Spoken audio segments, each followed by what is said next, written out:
السلام علیکم۔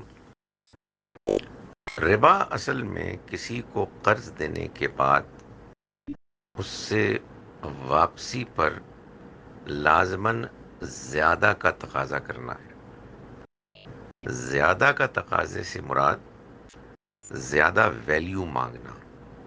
یہ جو ہمارے روپے ہیں، فیٹ منی، یہ تو اصل میں ایک طریقہ اختیار کیا گیا ہے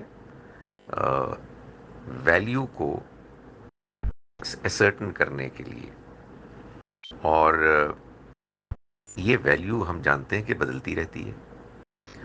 اور آج کل کے دور میں کہ جب افراط زر انفلیشن ایک معمول ہے، تو اس میں اللہ کے دین کے تقاضے کو پورا کرنے کے لیے یہ لازم ہے کہ اگر ہم قرض کسی سے لیں تو واپسی پر اس کو رقم اتنی ادا نہ کریں جتنی کہ ہم نے لی تھی، بلکہ اس رقم کی قوت خرید، پرچیزنگ پاور کو واپس کریں۔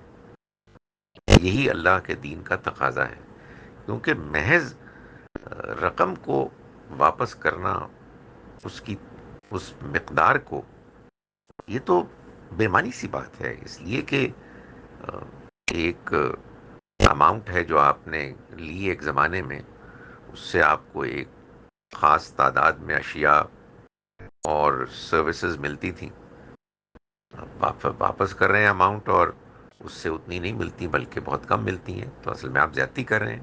یہ ٹھیک ہے کہ قرض دینے والا آپ کو معاف کر دے اور کہے کہ تم تھوڑا ہی دے دو تو مجھے قبول ہے، تو یہ اس کی مہربانی ہے، ورنہ یہ لازم ہے کہ اگر آپ انصاف کی بنیاد پر کسی کو قرض واپس کر رہے ہیں تو آپ اس کو صرف رقم کا ظاہر فیس ویلیو نہ واپس کریں، بلکہ اس کی حقیقت واپس کریں، اس کی پرچیزنگ پاور واپس کریں۔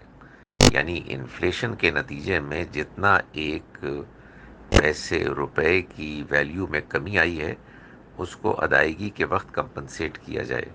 یہ ربا، سود نہیں ہوگا، یہ عین انصاف کا تقاضا ہوگا۔